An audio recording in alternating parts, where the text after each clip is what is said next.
Hello again, and welcome to America Can We Talk.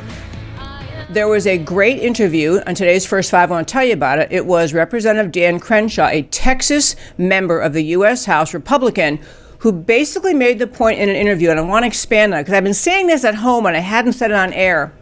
We need to stop agreeing with the left-wing narrative that if somehow through a series of witnesses or putting together speculation, even if the Democrats can say they can show that President Trump somehow engaged in a quid pro quo with the president of Ukraine, Zelensky, that somehow that is an impeachable offense. Dan Crenshaw was challenging two things, and he's right about both of them. Number one, we condition aid all the time on all sorts of requirements. For example, I remember years ago, our decision in America to condition aid to Africa, basically saying, if we give you this money, you have to use it to build wells in rural areas that lack water, or you have to use it for this reason or that reason. We're allowed to do that. For President Trump to say, I want you to get to the bottom of what Joe Biden and the Democrats pulled off with respect to the Ukraine and the deal with Biden's son, sitting the board of Burisma.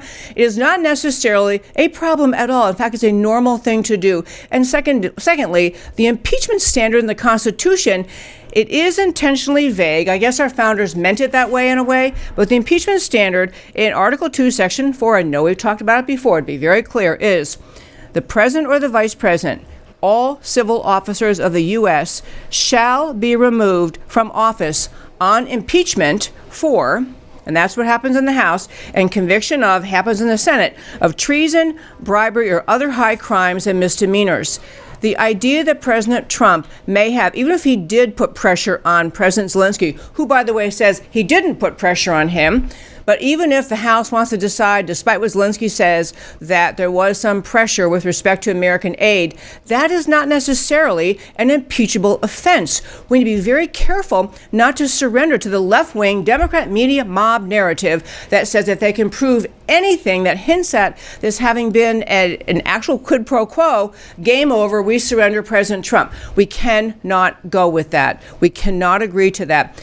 I am going to link on our website, americacanwetalk.org, to the interview with Representative Dan Crenshaw. But it's a really good point. And to wrap up today's First Five, we cannot agree that just because the Democrats claim a quid pro quo occurred, that is a sufficient basis for impeachment. This is a very serious time in America, a very serious effort for the Democrat Party, who's been committed to taking out President Trump since the moment he won the election, even before he was sworn in.